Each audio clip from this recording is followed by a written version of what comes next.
Bonjour à chacun et à chacune, bonjour à nos amis en Zoom là-bas. Voilà, ce matin, je vais vous inviter à un voyage. Je vais vous en dire un peu plus quand même. Alors, ça va être un voyage peut-être un peu plus long que d'habitude. Désolé, j'espère que vous avez bien mangé vos oranges ce matin.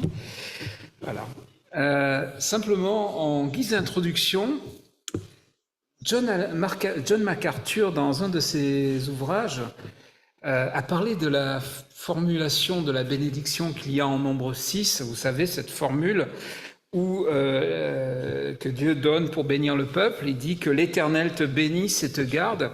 Et John MacArthur fait bien souligner cette chose-là.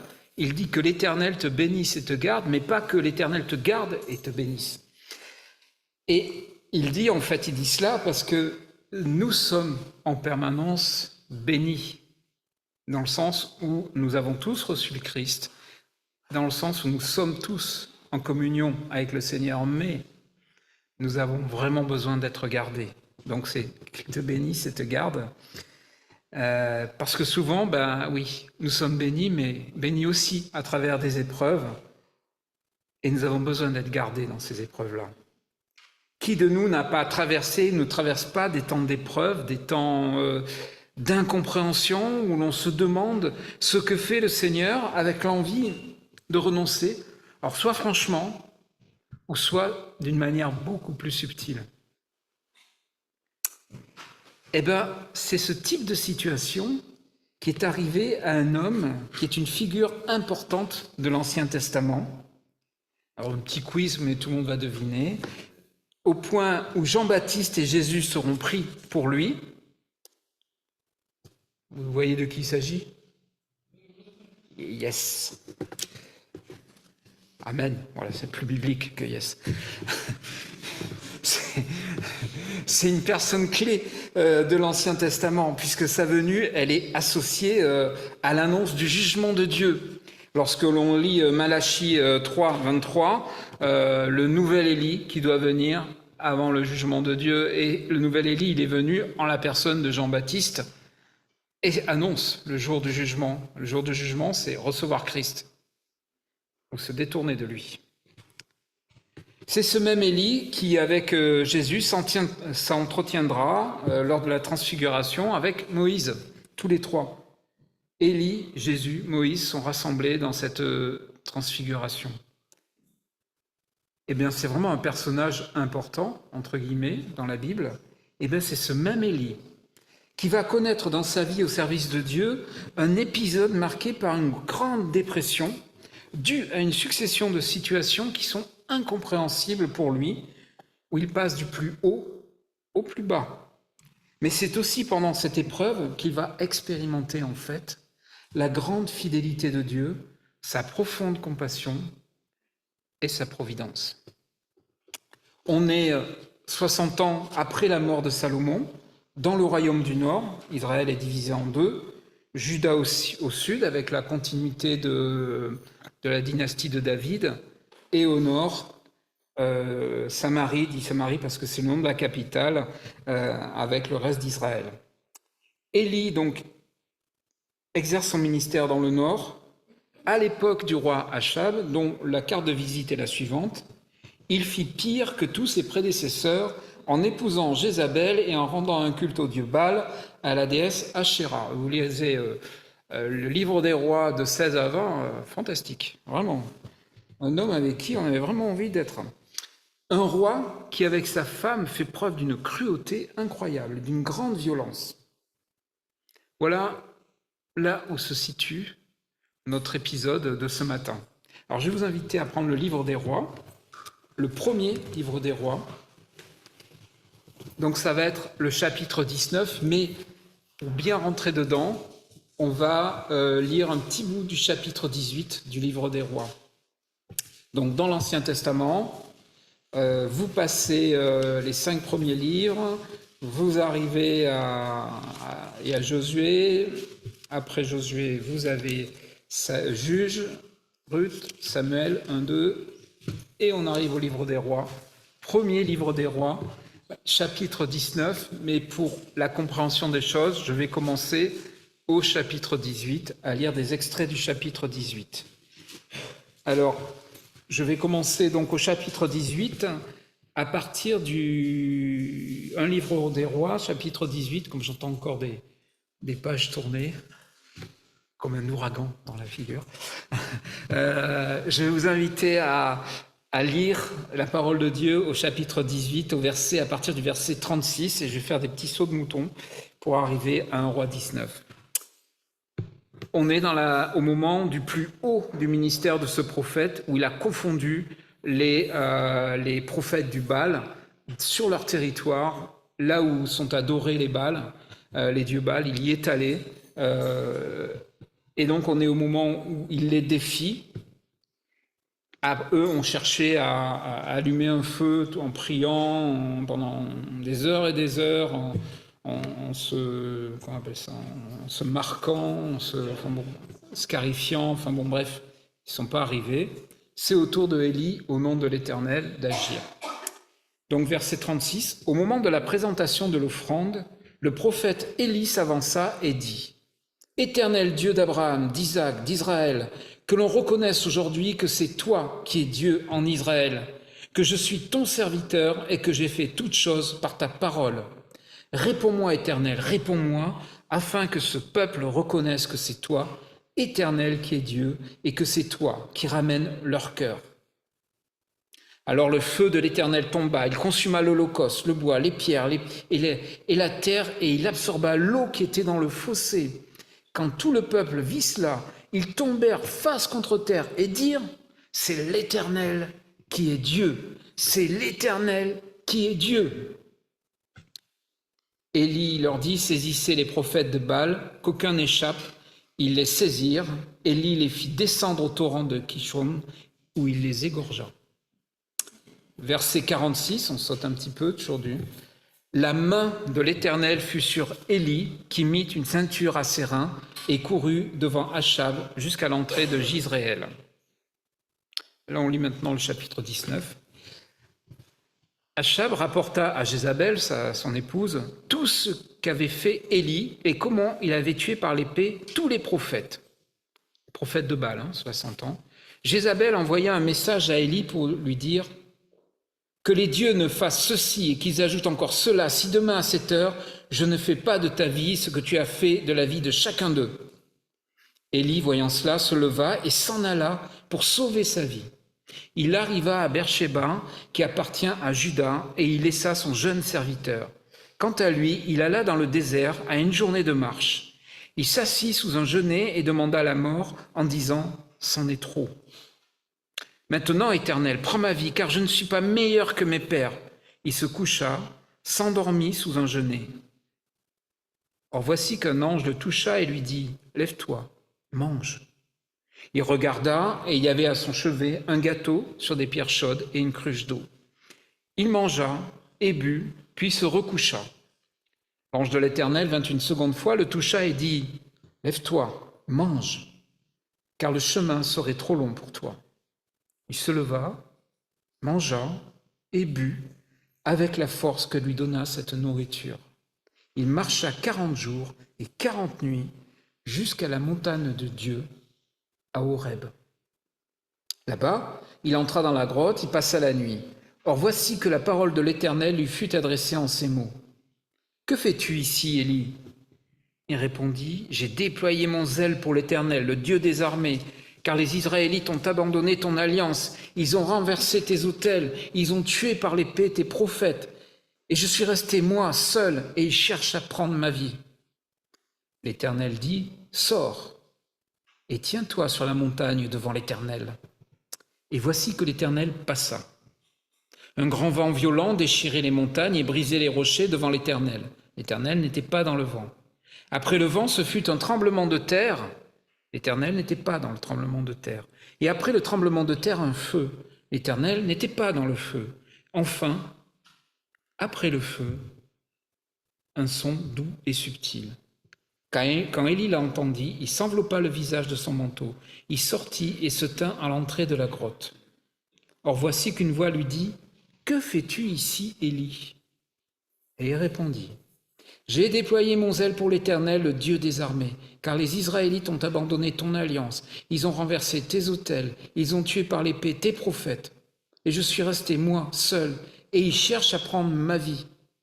L'Éternel lui dit, va, reprends ton chemin par le désert jusqu'à Damas. Quand tu seras arrivé, tu donneras l'onction à Hazaël comme roi de Syrie, tu donneras l'onction à Jéhu, fils de Nimshi, comme roi d'Israël, et tu donneras l'onction à Élisée, fils de Shaphat, d'Abel-Méhola, comme prophète à ta place. Il arrivera que celui qui échappera à l'épée de Hazaël, Jéhu le fera mourir, et celui qui échappera à l'épée de Jéhu, Élisée le fera mourir. Mais je laisserai en Israël 7000 hommes, tous ceux qui n'ont pas fléchi les genoux devant Baal et dont la bouche ne l'a pas baisé. Élie partit de là et trouva Élisée, fils de Shaphat, qui labourait. Il y avait devant lui 12 paires de bœufs, et il était avec la 12e. Élie passa près de lui et jeta son manteau sur lui. Élisée abandonna ses bœufs, courut derrière Élie et dit, « Je vais embrasser mon père et ma mère et je te suivrai. » Élie répondit, « Va et reviens à cause de ce que je t'ai fait. » Fin de la lecture de la parole de notre Dieu. On peut lire le dernier verset. On va suivre d'une manière géographique, sans cela que ça va être un pèlerinage, on va suivre d'une manière géographique Élie, dans chaque lieu qui représente un aspect de cet épisode qui va le conduire du plus haut au plus bas et à la restauration. On va passer donc de son heure de gloire, si j'ose dire, à la dépression. C'est comme une prédication narrative, je dirais, où on va suivre les épisodes. Tout commence au Mont Carmel, dans le chapitre 18, au Mont Carmel, au lieu d'adoration des Baals à cette époque-là, des dieux Baals. Et Élie se révèle être un prophète de Dieu puissant. Je ne sais pas, pour ceux qui connaissent le foot, c'est comme si les Girondins de Bordeaux National 2 allaient battre Manchester City à Manchester. Il arrive, lui tout seul, face à 450 prophètes des Baals. Sur le lieu même de l'adoration idolâtre, il défie, confond les prophètes des Baals, entraînant des conversions. 18-39, le verset 39 du chapitre 18 est assez éloquent, puisqu'on les voit, qu'ils tombent, le peuple tombé face contre terre, et dire « c'est l'Éternel qui est Dieu », répéter « c'est l'Éternel qui est Dieu ». Il élimine en plus la pratique de ce culte idolâtre dans ce lieu sacré des Baals. Le début du verset 46 résume bien la situation. La main de l'Éternel fut sur Élie. On a un prophète puissant qui entame, je dirais là, une course prophétique.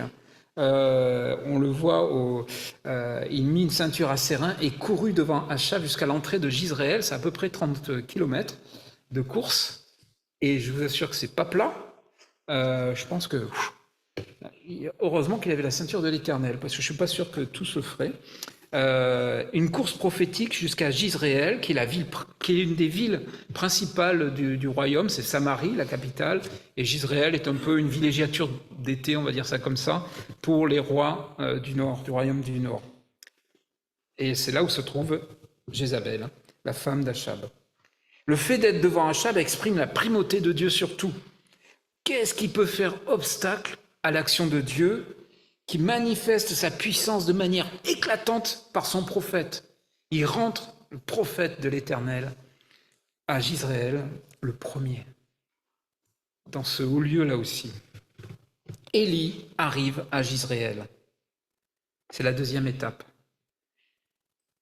Après cette étape de puissance de Dieu révélée par son action prophétique. Et c'est là qu'a lieu l'événement déclencheur de la dépression d'Élie. Et versets 1 et 2, compte tenu de tout ce qui s'est passé au mont Carmel, Élie va penser que tout Israël reconnaîtrait l'Éternel comme le seul Dieu. Et qu'est-ce qui se passe? Il ne s'attendait pas aux menaces de mort de cette reine cruelle qui ose défier le prophète en disant Que les dieux me fassent ceci et qu'ils ajoutent cela si demain à cette heure, je n'ai pas fait de ta vie ce que tu as fait de la vie à chacun d'eux. » La réaction de Élie est marquée par la stupeur, la sidération. Il prend peur pour sa vie et il fuit. Vous vous rendez compte, il prend peur et il fuit. Lui qui vient de faire la démonstration de la puissance de Dieu seul, on verrait Élie partir de Gisraël, on va dire, mais attends, là, t'as affronté 450 prophètes des Baals, t'avais que de l'opposition en face de toi, et là, il y a une femme qui, par un vas-y dire, te dit, attention, je vais te faire tuer, tu t'en vas. C'est une réaction de stupeur et de sidération. Il prend peur pour sa vie, il fuit. Il vit, en fait, ce qui peut arriver à chacun d'entre nous, des événements de la vie qui bousculent nos certitudes, bousculent la confiance même que nous pouvons avoir au Seigneur, de l'image même, de l'image que nous pouvons nous-mêmes avoir du Seigneur, des circonstances que nous pouvons connaître, maladie, deuil, séparation. Et il s'enfuit. Et il est dit qu'il va du côté de Beersheba, il fait 209 km.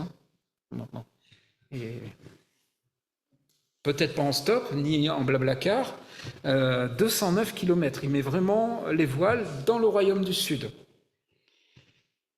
À Beersheba, et encore plus loin, non seulement il va à Beersheba, où il laisse son serviteur, il va dans le désert encore à une journée de marche de Beersheba, et il laisse son serviteur donc à Beersheba. Et on arrive dans cette nouvelle étape, dans les versets 5-8, le désert. Cette étape est marquée par la mise en évidence de sa dépression, mais aussi des premiers soins de Dieu. La dépression, on la voit, il alla dans le désert, il s'assit sous un genêt et demandant la mort en disant « c'en est trop ». C'en est trop. C'est l'expression phare de cette étape. Il demande la mort, mais là il faut comprendre à la lumière du verset qu'il y a en fait un affaissement de son esprit, un abandon devant la mission que Dieu lui a confiée et qu'il trouve trop lourde pour lui. Vous savez, un peu comme une goutte d'eau qui fait déborder un vase bien plein.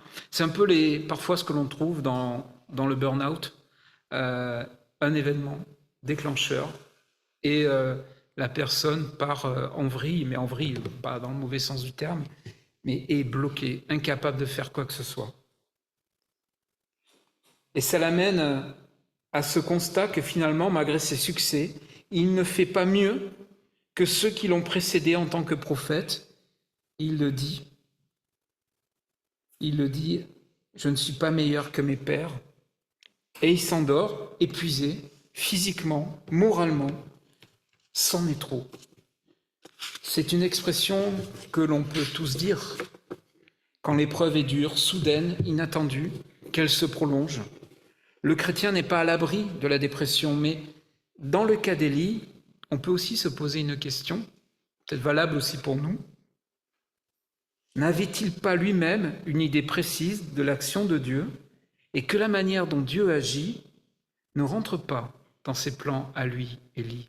N'avait-il pas, dans tout ce qu'il venait de vivre, formaté, c'est juste de la spéculation peut-être, mais formaté Dieu en disant « je vais arriver à Gisraël et tout le monde va plier » Non. Ça rappelle un peu Jonas. Jonas qui est en colère face à la compassion de Dieu pour les habitants de Ninive, en Jonas 4. Et Jonas va avoir la même réaction, il va dire, je veux mourir, c'est pas normal ce que tu fais là. Élie s'attendait-il à une arrivée à Gisraël aussi marquante que sa manifestation au mont Carmel? Peut-être pas une menace de mort, sûrement pas. La question des attentes que nous avons est posée. Elle est posée à Élie, elle nous est posée à nous. Et des fois, ce décalage peut nous amener dans la dépression et l'amertume. Nous attendons des choses de Dieu, mais est-ce que c'est de nous-mêmes que nous les attendons ou de Dieu? C'est pour notre satisfaction, ou est-ce réellement le plan de Dieu?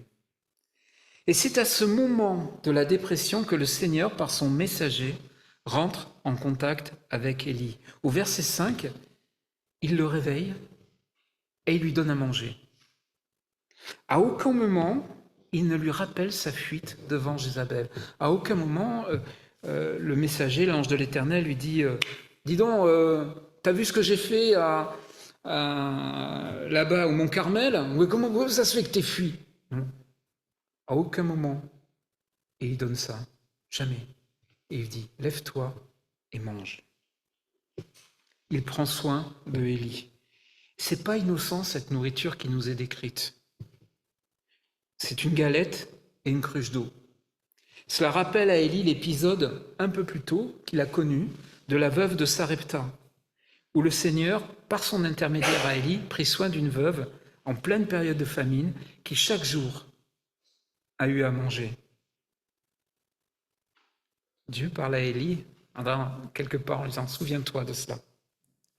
C'est une promesse de vie en fait, dans un contexte d'abattement et de mort.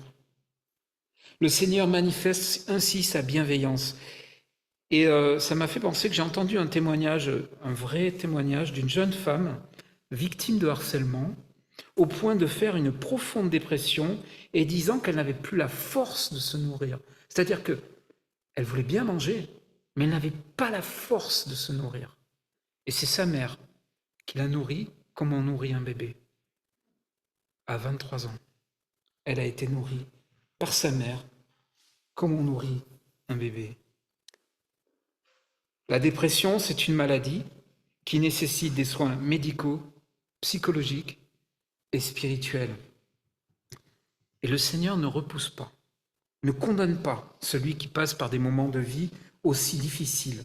Bien au contraire, il appelle à venir à lui. Jésus, Fils de Dieu, invite les fatigués et les chargés. Il n'appelle pas les gens bien en forme. Dans Matthieu 11, « Venez à moi, vous tous qui êtes fatigués et chargés. » Il porte nos angoisses, nos gouffres, fruits de notre nature humaine pécheresse, affaiblie par la séparation avec Dieu. Et ça, il faut le rappeler. Et c'est important de le dire. C'est important de le souligner. La maladie, c'est pas parce que j'ai personnellement péché, ça peut arriver, c'est vrai.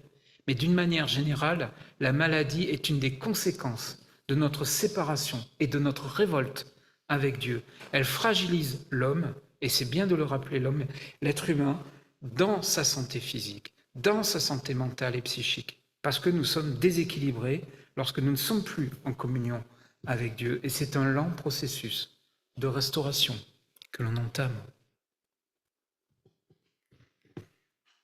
Élie se rendort. Mais le messager revient. Dieu n'en a pas fini avec lui. Il revient pour le réveiller et l'inviter à manger un repas qui, cette fois-ci, n'est pas détaillé, mais j'en aimerais connaître le contenu, parce qu'il s'apprête à faire un long voyage. C'est un repas qui va lui permettre de tenir 40 jours et 40 nuits de marche. Je ne sais pas ce qu'il a mangé. Je pense que même les crossfitters ne pourront pas dire ce qu'il a mangé, parce que je pense que c'est quelque chose d'assez tonique et qui tient. Un voyage de 40 jours et 40 nuits vers le mont Horeb. Nous sommes dans le verset 7 et 8. L'ange de l'Éternel vint une seconde fois, le toucha, lui dit « Mange, car le chemin serait trop long pour toi. » C'est encore le soin. Il se leva, mangea, but avec la force que lui donna cette nourriture. Il marcha 40 jours, 40 nuits, jusqu'à la montagne de Dieu à Horeb. Un voyage de 40 jours, 40 nuits vers le mont Horeb, dit le mont Sinaï, c'est un voyage sacré. 40 jours comme les 40 ans du peuple au désert. 40 jours et nuits comme le face-à-face de Moïse avec l'Éternel sur ce même mont Sinaï. Vous pouvez le lire dans Exode 34, 28. Il a passé 40 jours, 40 nuits, nous dit le texte de Exode, sans manger ni boire, Moïse. 40 jours prophétiques, comme Jésus au désert. Il s'agit pour Élie, dans cette marche, de revenir finalement aux sources de la foi, au travers de l'histoire du peuple de Dieu, de méditer finalement l'œuvre de Dieu. Parce que 40 jours et 40 nuits de marche, c'est long. Pour Élie, retrouver cette assurance de la puissance et de la bienveillance de Dieu qu'il a peut-être oublié finalement au fond de sa dépression. Et se souvenir et vivre cette parole de Dieu qui dans Deutéronome 8, les versets 2 à 5, tu te souviendras de tout le chemin que le Seigneur ton Dieu t'a fait parcourir pendant ces 40 années dans le désert, afin de t'affliger, de te mettre à l'épreuve pour savoir ce qu'il y avait dans ton cœur, pour voir si tu observerais ou non ses commandements. Il t'a donc affligé, il t'a fait souffrir de la faim, et il t'a nourri de la manne que tu ne connaissais pas, et que tes pères n'avaient pas connue, afin de t'apprendre que l'homme ne vivait pas de pain seulement, mais l'homme vit de tout ce qui sort de la bouche du Seigneur. Ton manteau ne s'est pas usé sur toi, et tes pieds n'ont pas enflé pendant ces 40 années.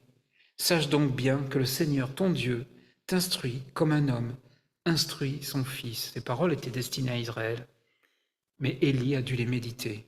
Ce qu'il y avait dans ton cœur, une introspection vis-à-vis de Dieu. Qu'est-ce qui habite mon cœur, Seigneur? L'homme ne vivra pas de pain seulement. Je suis complètement dépendant de toi, de ta parole. Et il t'instruit comme un homme instruit son fils. Ne pas oublier cette relation exceptionnelle que Dieu a avec nous. Une relation filiale en Jésus-Christ. Une relation unique. Nous sommes ses enfants. Nos temps de détresse sont finalement comme une invitation aussi à rechercher cette intimité avec le Seigneur, une introspection de nos cœurs dans nos relations à lui, revisiter notre dépendance à Dieu et vivre cette relation. L'étape suivante arrive, il arrive au mont Horeb, donc qui est l'autre nom du mont Sinaï, le lieu même où les commandements ont été donnés par Dieu à Moïse, et il se cache dans la grotte, il nous est dit au verset 9. Là, on a entre guillemets un remake de l'Exode et de ce qui s'est passé avec Moïse. Et le Seigneur entame le dialogue.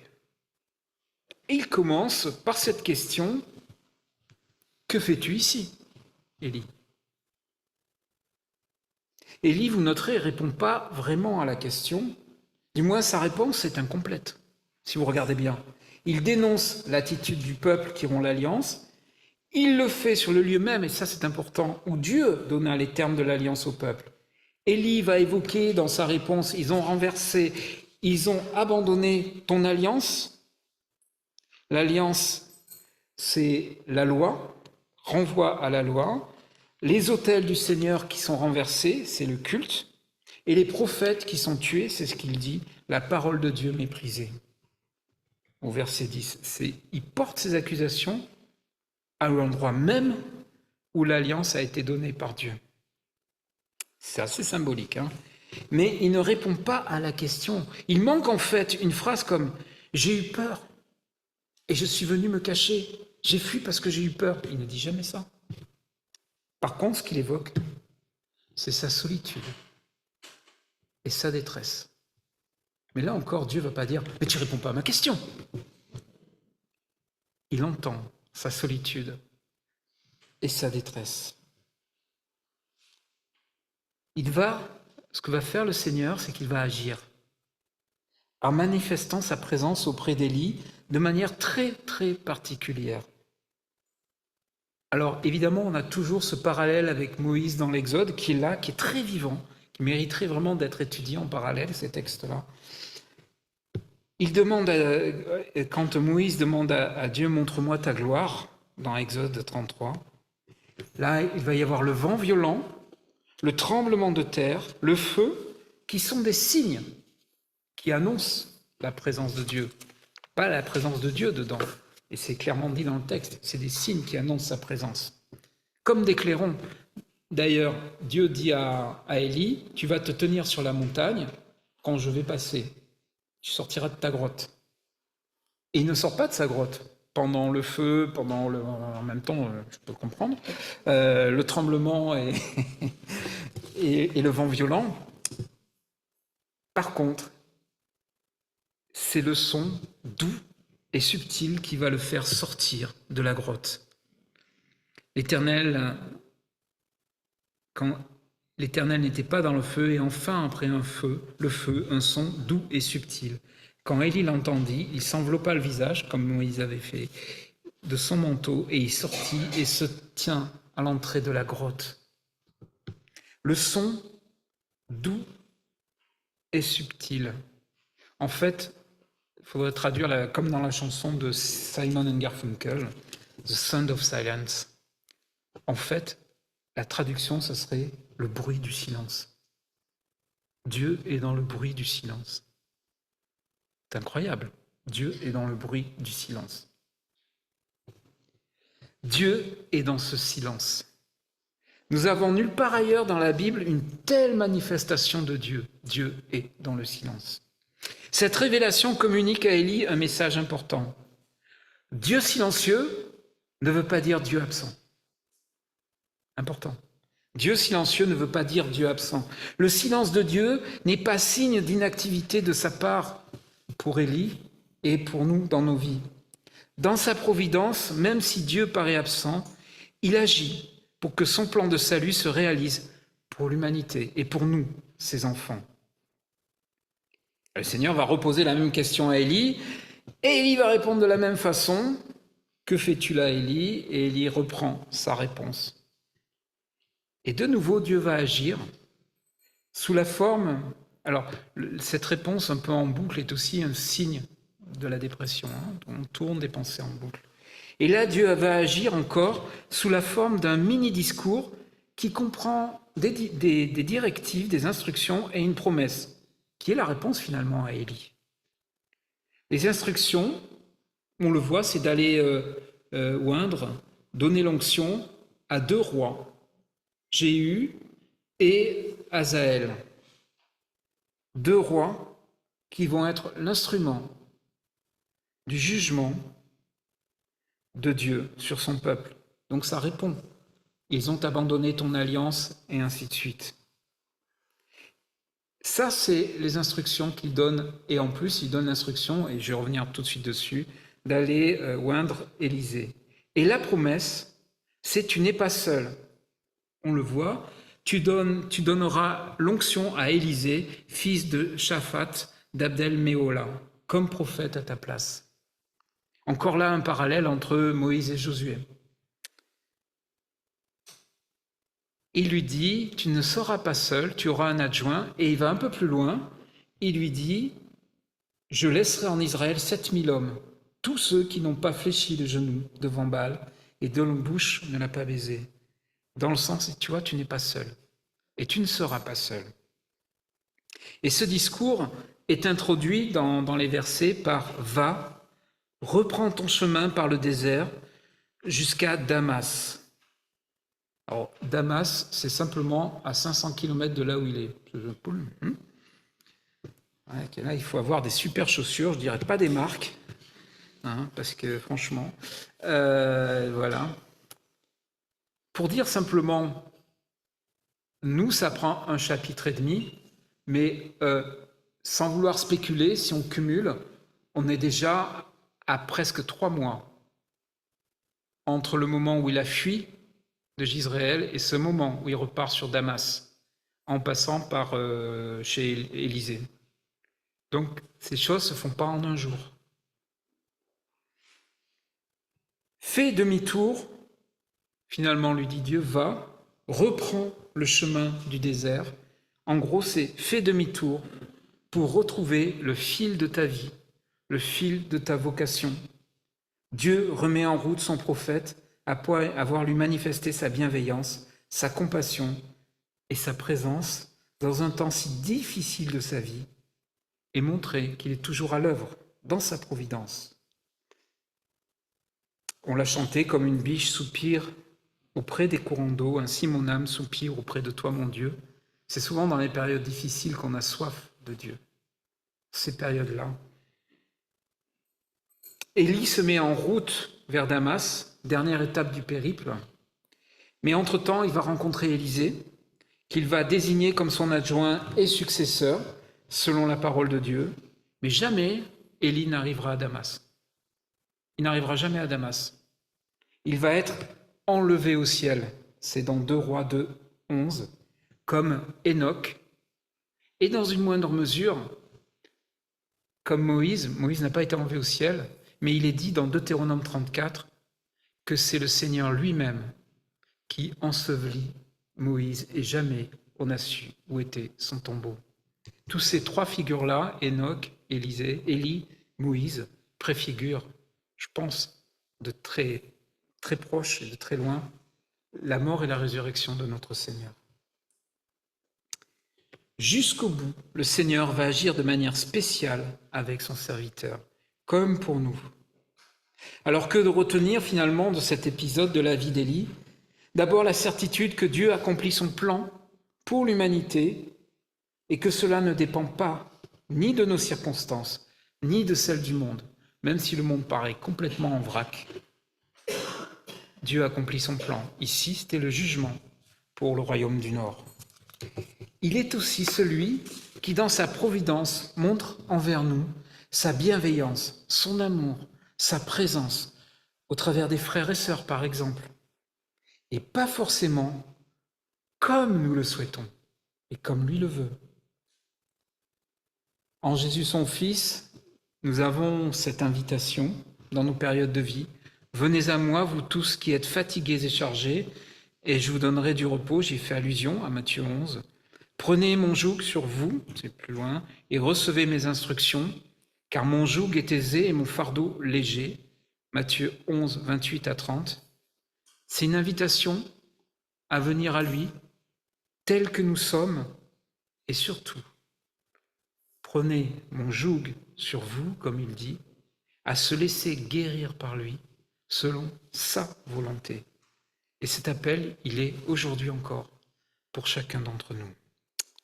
Amen. Seigneur notre Dieu, merci au travers de ton serviteur Élie de nous faire comprendre qu'avec toi, nous sommes en chemin, vivant par toi, pour toi, en toi, quelles que soient les circonstances de nos vies. Et Seigneur, nous voulons invoquer ton saint nom quand les moments difficiles sont là, quand nous passons par l'abattement total. Seigneur, c'est en toi qu'est notre refuge, et tu ne cesseras jamais d'être notre Seigneur et notre Dieu, toi qui en Jésus-Christ as payé le prix pour nous racheter. Amen.